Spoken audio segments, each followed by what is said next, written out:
Let's make Vesa Olivé the Velo method, aka twisting, turning, spinning, all of the above. Apart from the actual Olivé, you're going to need some scissors, some ribbon, string, foul, whatever you have. Cecilia has 4 pieces of ribbon. 2 pieces you're going to cut to the desired length that you need. So measure the wrist, the ankle, the neck, whatever you're making. These 2 pieces we're going to refer to as your base ribbon. The next 2 pieces you're going to cut we're going to refer to as your velo ribbon. These 2 need to be like triple or double the length of your base because it's what we're going to use to twist around and hold the Olivé in place. So starting off, tying all 4 pieces of ribbon together in a knot. Don't forget to leave a good distance of ribbon before the knot to tie your 2 ends together. Making sure you've separated your velo ribbon to your base ribbon. We're going to start. Grab Olivé, line her up the stem to your base ribbon. Then you're going to get your velo and literally velo around. By that I mean wrapping the ribbon around across to the other side, securing the Olivé in place. Cecilia here is going for the thicker and fluffier option. So she's going to do 2 pieces of Olivé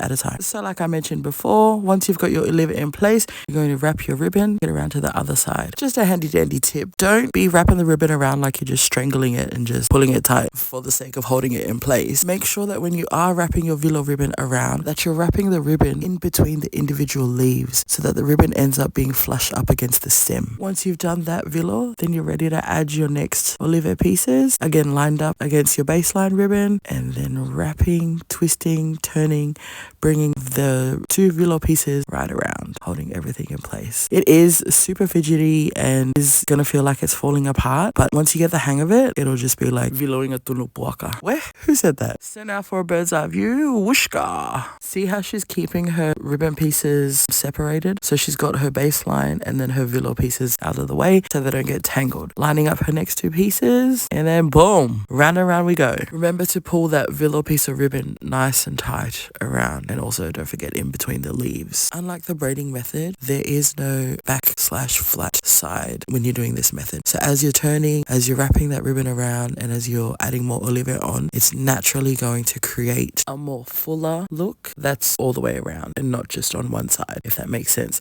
So this particular method is really good when you're doing a kahoa because it's going to be fluffy and full all the way around as the kahoa hangs off your neck, as opposed to it being flat up against your wrist or your ankle. Now it's just a matter of repeating this process until you've reached your desired length, adding, twisting, turning and around. Once you're done, tying a knot or 2 to secure everything in place and lock her in. Don't forget your little excess pieces to tie the 2 ends together, and there she is, nice and full all the way around 360. Making Vesa the velo method banked. Good luck.